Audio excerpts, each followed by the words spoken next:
Right, so we're now going to get to the demonstration part of the webinar. And as part of this, what we're going to do is going to recap over some of the points that Rob brought up during his slides. And in order to do that, what we're going to do is we're going to demonstrate a connection to VMware Horizon with Blast Extreme from a 10ZiG based endpoint. And specifically, this is the 7048QV, which supports connection to VMware through both Blast Extreme and PC over IP. And this platform features the VMware Horizon Linux client that supports things like RTAV and Teams optimization, Cisco WebEx, and really all of those sort of settings that Rob covered in terms of the Blast Encoder switch, which I'll be covering as part of this demo.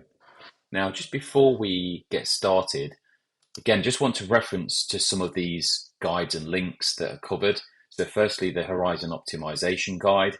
This guide is excellent in terms of taking you through what's needed if, for example, you want to leverage the encoder switch, as well as a webinar that I did approximately 3 years ago when the encoder switch was first released. And obviously, you know, it's moved forwards from there since and improved a hell of a lot. Now, my personal opinion is I think the encoder switch is the biggest unsung hero for Blast Extreme. It really delivers the best in terms of sort of combination between best experience for image and text in terms of say the Blast codec that can do an excellent job at displaying sort of static content, as again Rob covered during his slide deck, as well as then leveraging the motion-based codecs, specifically H.264, either with high color accuracy on or off, to deliver a great experience for motion-based content where users are playing, for example, video in session, where you can actually then reduce overall bandwidth without necessarily sacrificing image quality. And there's been further advancements again, which Rob covered in his slide, which I want to demonstrate. But again, you know, that encoder switch, I think, as I said, it's really, in my opinion, the unsung hero of Blast Extreme. Now, again, just before before we get into the demo, is just want to show you on the 10ZiG side of things in the VMware settings, based on the fact that we're going to be demonstrating the encoder switch, what actually we have set under the hood here. So under our Blast Extreme settings, you'll notice for the demo, we're using H.264 and we're going to be forcing the high color accuracy. Now that we can leverage H.265 as well, but based on the fact that we're using the switch encoder, which switches between motion and text-based codecs, that's forcing the use of H.264. And again, as covered in that optimization guide that I mentioned before. Now, let's go ahead and shadow that client. And just whilst it establishes connection to the client, just a quick disclaimer. You'll see during the demonstration here that I'm going to be playing video content. Just bear in mind that any experience that you get to see through the demonstration here is going to be hampered based on the fact that we're connecting to the 10ZiG Manager server and the actual endpoint remotely, and based on the fact that we're leveraging VNC. So although inside the session is being encoded in Blast, it's then being encoded through VNC. So ultimately, any image quality and frame rate is going to be hampered by the VNC session. Let me just go ahead and connect into the VMware session. And what we're actually connecting to here is a Windows 11 based VM, latest and greatest. And just to mention as well, this particular VM that I'm connecting to does happen to have installed an NVIDIA grid. So it is leveraging vGPU. But as is covered in the optimization guide, NVIDIA grid isn't a mandatory requirement for Blast Extreme. There are some benefits to using NVIDIA grid, of course, which are outside the scope of this demo. But again, it isn't a mandatory feature. Now, just before we jump into the Blast Extreme side of things, we'll just cover very quickly Teams optimization. It's still very relevant today, with many organizations wanting to leverage Microsoft Teams or Cisco WebEx or Zoom VDI these platforms within their VMware Horizon estates. Now, 10ZiG have always been at the forefront of these optimization features.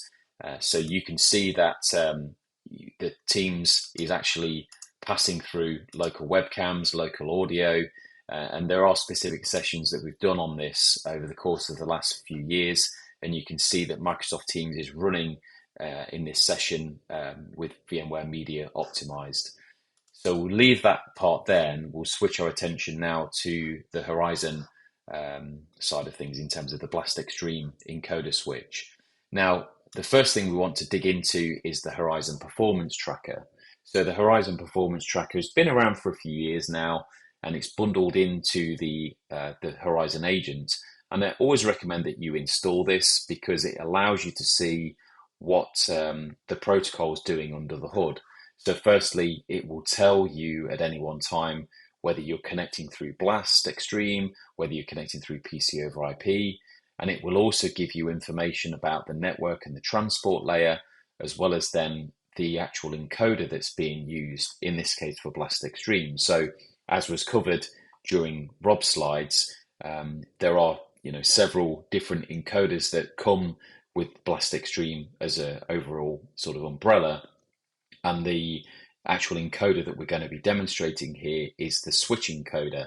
Now, again, as is covered in the optimization guide, in order to leverage the switch encoder, this is something that you have to set in the registry on the guest VM. So if we just look at that quickly, that's under HQ Local Machine Software, VMware, Blast, and the config hive. And specifically, it's the encoder switch enabled string, which has to be set to 1. So that turns on the switch encoder, but then in terms of forcing either the image-based codec or the motion-based codec, they are then set accordingly as well. So for the image-based codec, I force that by using the encoder blast codec enabled string here and setting that to 1. And then for the H.264 side of things, the motion or the video-based codec, I've actually set that through the GPO bundle. So you can see I've set H.264 to be enabled, and I've set the high color accuracy to be enabled in the GPO bundle as well. Now, again, where you're going through this in your own sort of setups, do again refer to this guide because it will give you examples here of using combinations of things. So this one here is the Blast and H.264 encoder switch. But if you're using, say, for example, JPG or PNG with H.264, you can again get examples of what's possible from this particular guide. So really very, very handy.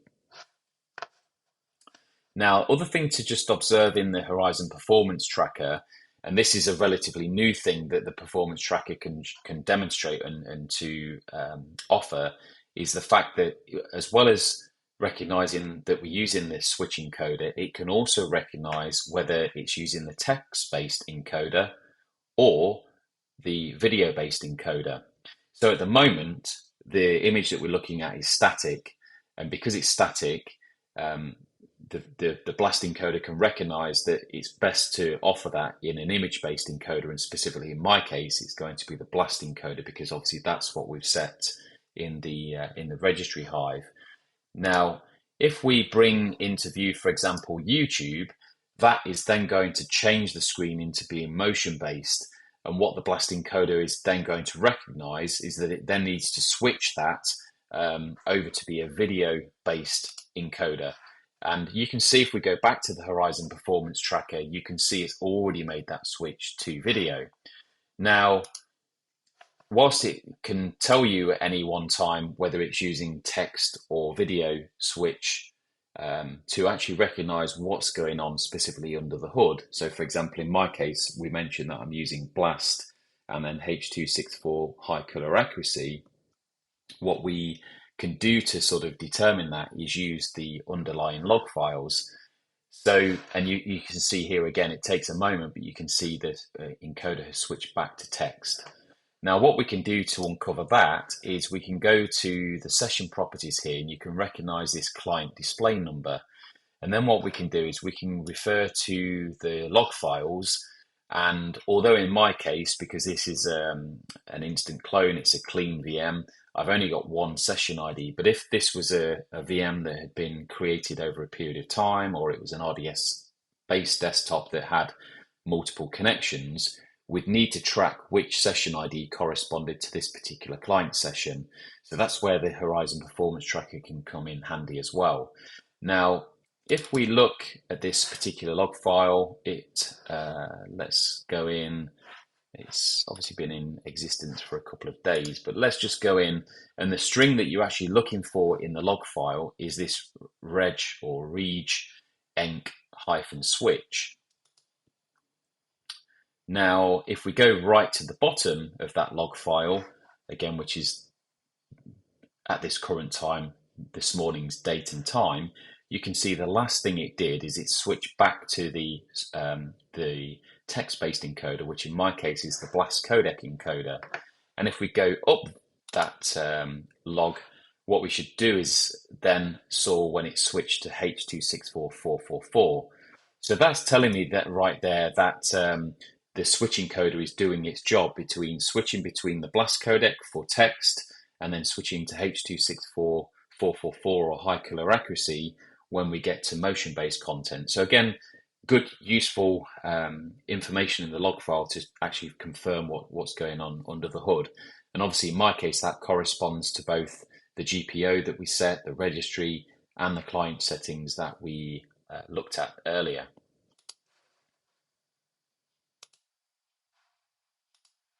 Now, the next thing that we want to do, again, as was covered in Rob's slide deck, is the blast encoder's global quality setting.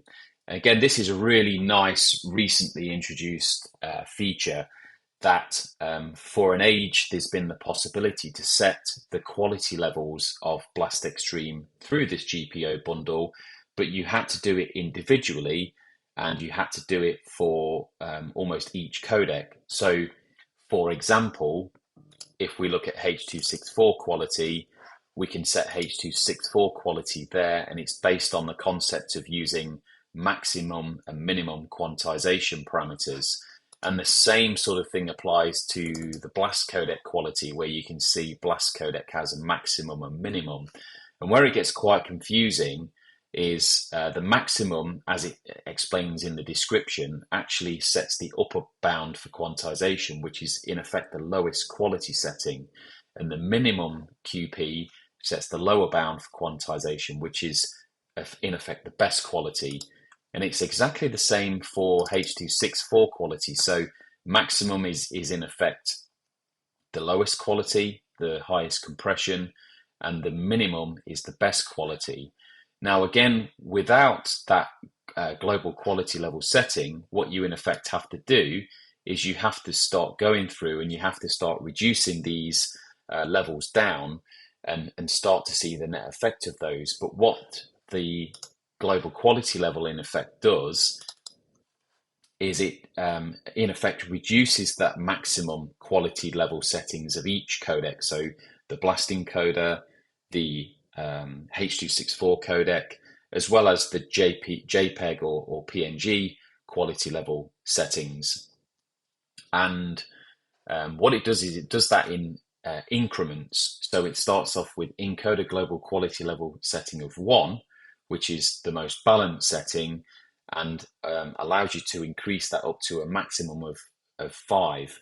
And by doing that at each term, what it does again is it reduces the maximum QP setting. So in effect, the least quality, and it reduces it down for, again, those different types of codecs. There's also other things that it does in the background as well. So for example, it also sets the maximum session bandwidth, kilobits, megapixel slope, as well as the maximum session bandwidth.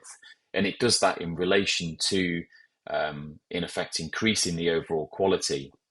So the thing to watch out for here when you are setting this is that what will happen under the hood is it will obviously change those quality settings, but what it will also do is start to potentially increase the latency and the overall bandwidth that's being consumed for that particular session. So it is something that you probably want to do in gradual stages. And one of the things to do when you are sort of playing with this is start to look at sort of images on screen to see what overall effect it has in terms of sort of reducing that compression as you move from 1 through to 5. And specifically in the case of videos as well, or anything that's motion based, again, as you start to move from 1 through 5, start to look at the video quality, with the naked eye and see what effect it has on the compression. And at the same time, what you can do is you can then refer back to the Horizon Performance Tracker to look at the bandwidth usage at any one time. And you can sort of also use this same graphical window here to again look at what you're achieving in terms of the bandwidth and the usage, and also even the encoder usage as well. So see how the encoder usage sort of varies between moving from 1 through to 5 to see the overall impact. And again, it's really, really useful. And again, it essentially takes out the guesswork that came before that encoder's global quality setting came into effect. Now, one of the things that I sort of observed, I was really interested to see what it's actually is doing under the hood to tweak it, is I took some sort of output from that same log file that we just looked at before to see what it was actually doing in the background to allow me to see, again, what was happening under the hood. And what I also did as I was sort of playing with the global setting was I looked at the bandwidth usage for that same YouTube video that we just playing, and I did see a considerable gap between where we were starting out with the balance setting. I saw anywhere in the region of sort of 1 to maybe 5 megabits per second for that same YouTube video, whereas when we moved to Encoder global quality level setting of 5, the bandwidth usage was much more sort of towards the higher end of the spectrum. So it was more towards sort of anywhere between 7 and 13 megabits per second. And obviously that can really range based on, the type of video you're playing, whether you're playing it in full screen, of course, things like the screen resolution. So they will always vary in terms of your particular use case, but it is useful to, again, track those with the Horizon Performance Tracker to see, again, what's essentially happening in real time.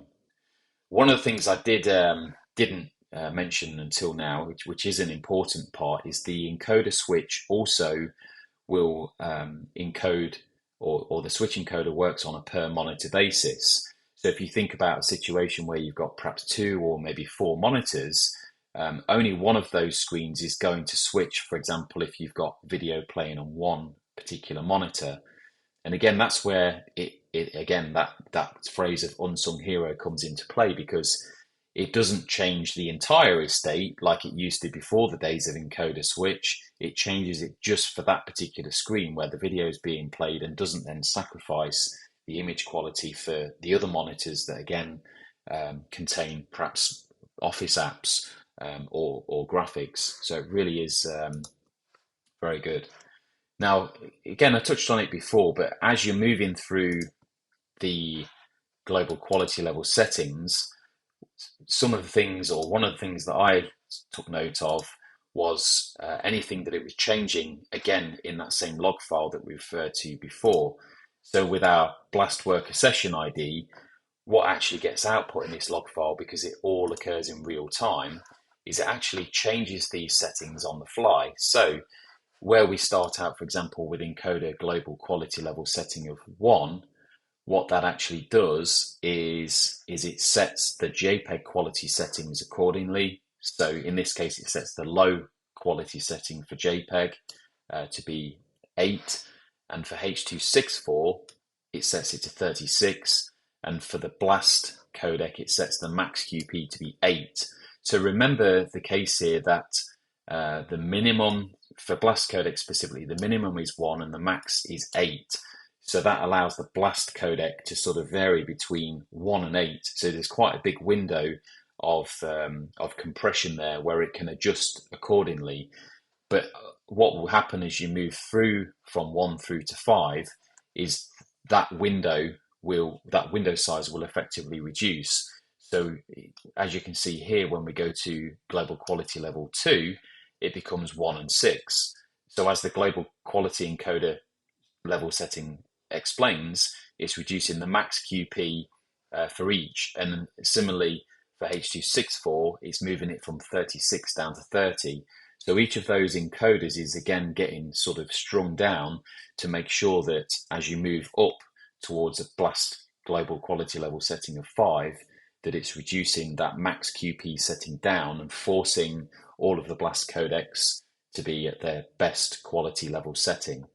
And the other thing that it's doing, as I mentioned along the way, is it's then increasing, say, for example, the max bandwidth kilobits per megapixel slope, as well as the screen bandwidth cap. It's actually increasing those to accommodate those increased settings. And if we then string down to global quality level 5, you see that then, for example, H.264 is forced down to a maximum of 16, and the blast codec is forced down to a maximum QP of 2. So again, when we get to encoder global quality level 5, it's really forcing all of those blast codec settings to their best sort of possible in terms of experience. So again, play with those settings according to your requirements and your environment. Do refer to those same guides that I covered before, and hopefully this demonstration has been really useful for you to allow you to leverage some of these new and recent features of Blast Extreme. So thank you very much.